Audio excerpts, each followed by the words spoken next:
नमस्कार, national news के Haryana bulletin में आप सबका स्वागत है। मैं हूं आपके साथ साहिबा। खबरों की शुरुआत करते हैं अब तक की हेडलाइंस के साथ। हरियाणा के राज्यपाल सत्यदेव नारायण आर्य ने भी 70वें गणतंत्र दिवस समारोह के मौके पर किया ध्वजारोहण। ध्वजारोहण से पहले किया शहीदों को नमन। हरियाणा की नई अनाज मंडी में भी धूमधाम से मनाया गया गणतंत्र दिवस समारोह। हरियाणा विधानसभा के अध्यक्ष कंवर पाल ने किया ध्वजारोहण और युद्ध स्मारक पर जाकर किया शहीदों को नमन।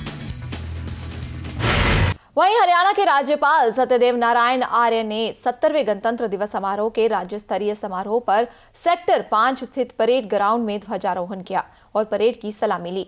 इस अवसर पर उन्होंने मार्च पास्ट में भाग लेने वाली परेड का निरीक्षण किया।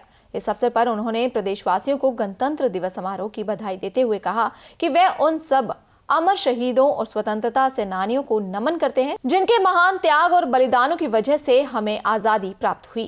उन्होंने कहा कि हम सभी ने कड़ी मेहनत और सच्ची लगन से हरियाणा को कई क्षेत्रों में देश का अग्रणी राज्य बनाया है।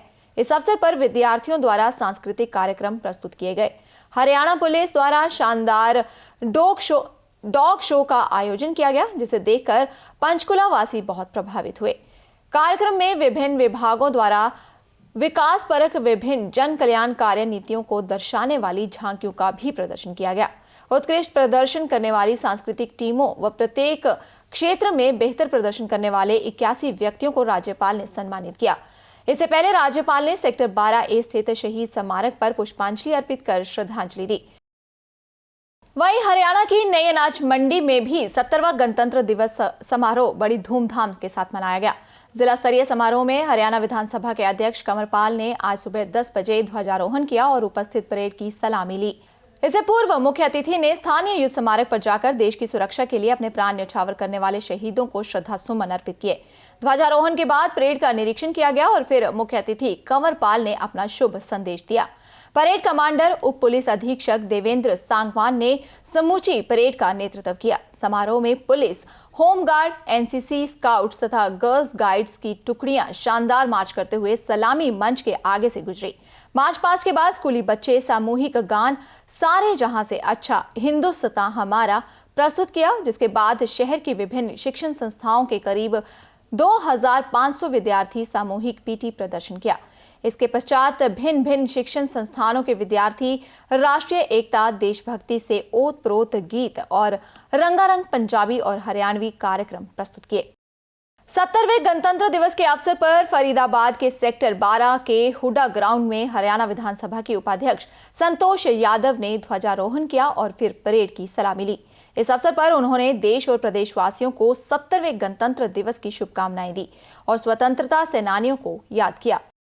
जहां एक और पूरे भारतवर्ष में 70वां गणतंत्र दिवस समारोह बड़ी धूमधाम के साथ मनाया जा रहा है, वहीं अगर बात करें हरियाणा के करनाल की, तो करनाल के सेक्टर 8-9 से सटी हुई झोपड़पट्टी में रहने वाले परिवारों के सदस्य और बच्चों ने भी इस दिवस को मनाने के पीछे कोई कसर नहीं छोड़ी।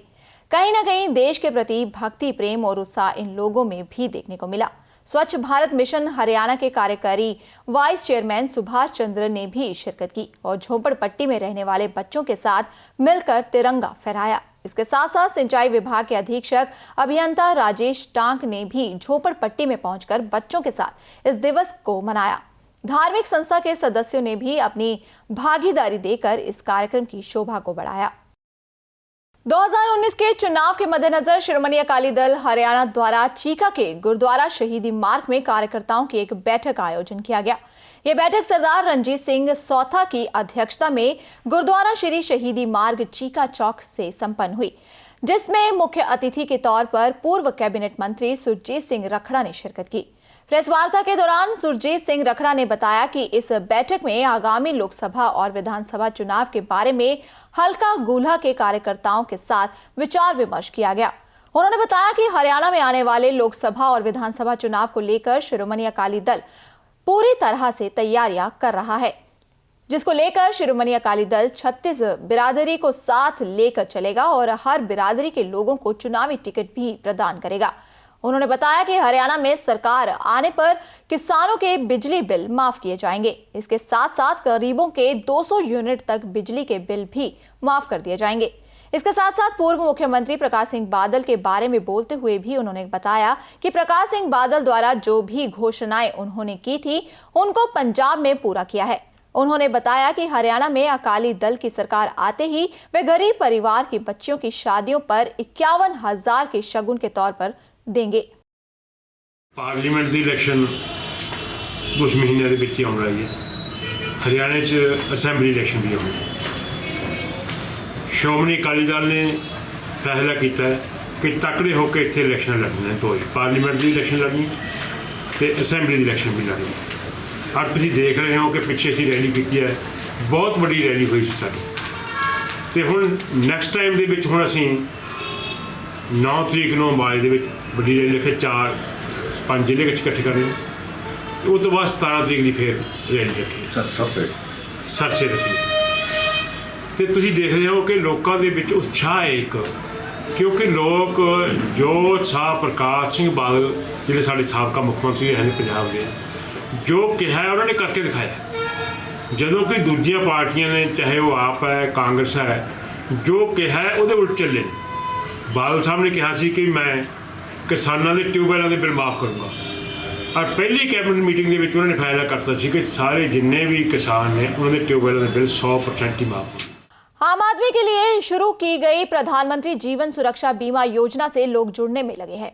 इस योजना के तहत मात्र 12 रुपए में सहायता के रूप में 1 लाख और 2 लाख की राशि मिलेगी। इसके लिए किसी भी बैंक से प्रधानमंत्री जीवन सुरक्षा बीमा का फॉर्म भरना होगा और अपने आप ही हर साल व्यक्ति के खाते से 12 रुपए कट जाएंगे और व्यक्ति का बीमा हो जाएगा। बीमा योजना से जुड़ने वाले लोगों की उम्र 18 से 70 वर्ष होनी चाहिए। वहीं योजना से जुड़ने वाले लोगों का कहना है कि 12 रुपए में आजकल कुछ भी नहीं आता और यहाँ जीवन सुरक्षा बीमा मिल रहा है। थोड़ी ही सही, लेकिन गरीब आदमी की सहायता के रूप में मिलने वाली राशि ये काफी है, जो इस योजना से जुड़ने के बाद उसे मिलेगी।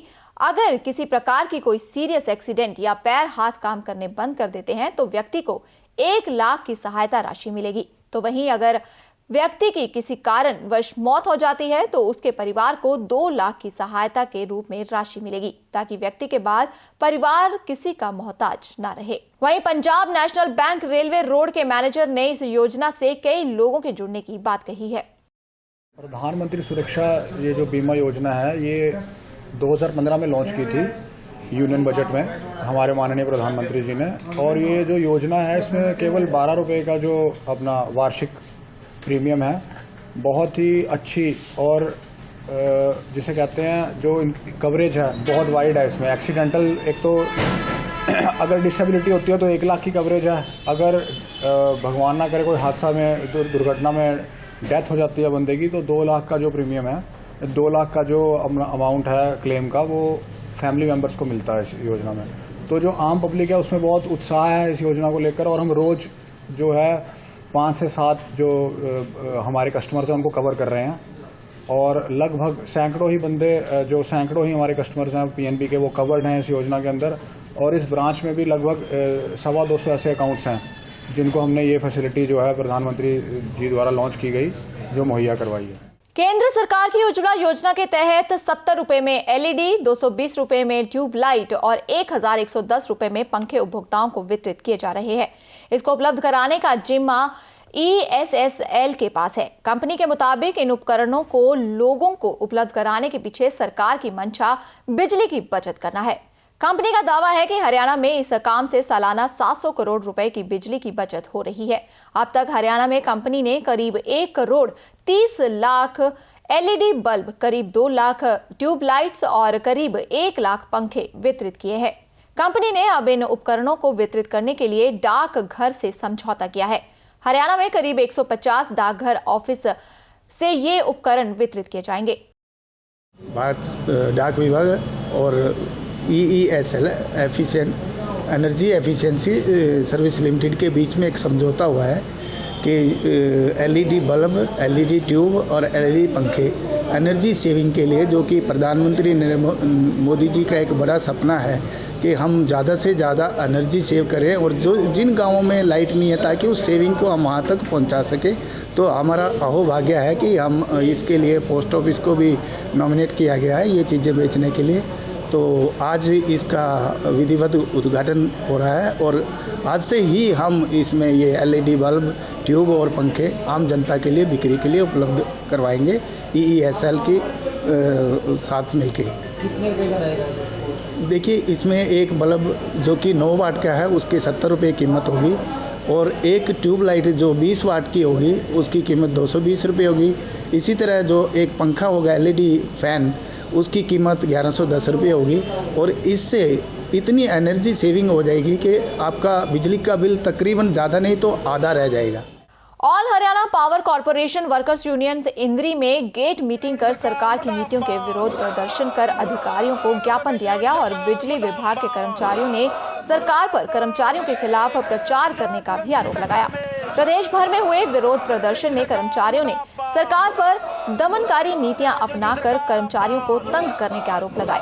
कर्मचारी नेताओं ने सरकार को चेतावनी भी दी कि यदि सरकार ने कर्मचारियों के दमनकारी नीतियां बंद नहीं की तो कर्मचारी आंदोलन करने पर विवश हो जाएंगे। ट्रकों को बेचने वाली सरकार मुर्दाबाद, बीजेपी सरकार हो बर्बाद। SDO के माध्यम से ACS पावर को ज्ञापन देने का प्रोग्राम है, क्योंकि सरकार का जो तानाशाही रवैया सरकार अपना रही है, ये लगातार बयानबाजी कर रही है कि जो कर्मचारी रोडवेज के समर्थन में हड़ताल में गए या जिन्होंने पहले हड़ताल में हिस्सा लिया उनकी इंक्रीमेंट रोकी जाएगी, प्रमोशन रोकी जाएगी। मतलब इस तरीके का सरकार जो श्रम कानून पूरे देश के अंदर कर्मचारियों मजदूरों के लिए बने हैं उन श्रम कानूनों की दर्जियाँ उड़ाने का सरकार काम कर रही है।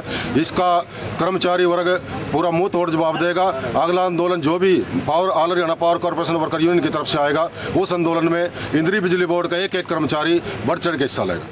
यमुनानगर के कस्बा बिलासपुर में देर रात बदमाशों ने एक व्यापारी की दुकान बंद करके घर जाते समय उसे लूट लिया। लूटपाट के दौरान बदमाशों ने व्यापारी पर जमकर लाठियां और डंडे बरसाए, जिसके चलते व्यापारी मौके पर ही बेहोश होकर गिर गया।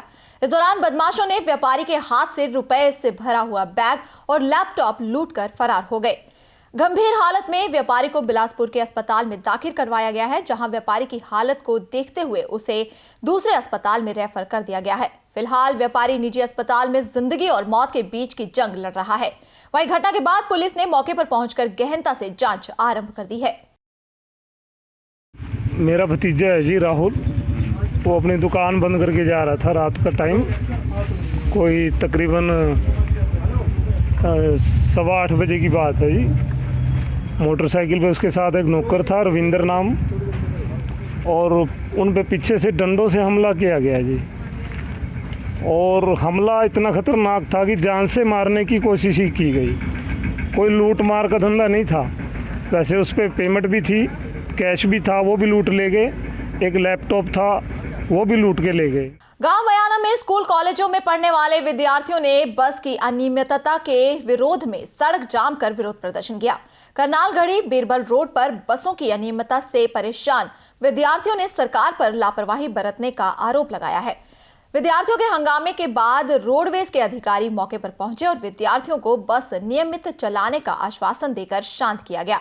विद्यार्थियों का आरोप है कि इस रोड पर बसों का कोई निश्चित टाइम टेबल नहीं है, जिसके चलते शिक्षण संस्थानों में पढ़ने वाले विद्यार्थियों और नौकरी पेशा लोगों को परेशानी का सामना करना पड़ता है।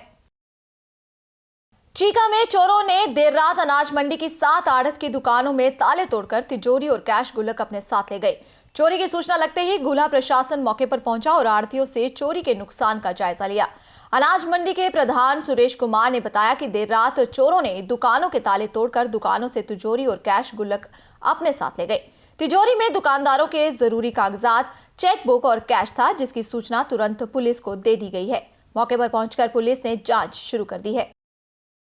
नेताजी सुभाष चंद्र बोस युवा जागृत सेवा समिति, युवा जागृति एवं जन कल्याण मिशन ट्रस्ट और महात्मा ज्योतिबा फूले धर्मार्थ ट्रस्ट द्वारा स्थानीय आदर्श महिला कॉलेज में राष्ट्रीय मतदाता दिवस मनाया गया। इस पर्व पर राष्ट्रीय युवा पुरस्कार अवॉर्डी अशोक भारद्वाज ने शिक्षकों और विद्यार्थियों को राष्ट्रहित में मतदान करने का संकल्प दिलवाया। इस अवसर पर संस्था की प्राचार्य डॉक्टर माया यादव और राष्ट्रीय युवा पुरस्कार अवॉर्डी अशोक भारद्वाज ने कहा कि हम भारत के नागरिक लोकतंत्र में निष्ठा रखते हुए संकल्प करते हैं कि हम अपने देश की लोकतांत्रिक परंपराओं तथा स्वतंत्र, निष्पक्ष और शांतिपूर्ण चुनाव की गरिमा को बनाए रखेंगे और प्रत्येक चुनाव में वोट देंगे और धर्म, वंश, जाति, समुदाय, भाषा और अन्य किसी प्रभाव में आकर वोट नहीं देंगे। उन्होंने छात्राओं सहित देश के प्रत्येक नागरिक से अपील की है कि 18 वर्ष होने पर अपना वोट अवश्य बनवाएं। हरियाणा के कई जिलों के बाद अब स्वाइन फ्लू ने सीएम सिटी करनाल में भी दस्तक दे दी है, जिससे 50 वर्षीय धर्म सिंह नाम के एक व्यक्ति की मौत हो गई है। स्वास्थ्य विभाग में स्वाइन फ्लू को लेकर हड़कंप मचा हुआ है। पूरा दिन विभाग की टीम मृतक के घर के क्षेत्र में स्क्रीनिंग करती रही। वहीं दूसरी ओर स्वास्थ्य विभाग का कहना है कि मृतक बुजुर्ग था और उसे सांस की भी बीमारी थी। बता दें कि 7 जनवरी से कटाबाग से निवासी धर्म सिंह बीमार था। परिजनों ने उसे कल्पना चावला राजकीय मेडिकल कॉलेज में दाखिल कराया हुआ था, जिसका इलाज मेडिकल कॉलेज के आइसोलेशन वार्ड में चल रहा था। नेशनल न्यूज के हरियाणा बुलेटिन में अब तक के लिए बस इतना ही। मुझे साहिबा को दीजिए इजाजत। नमस्कार।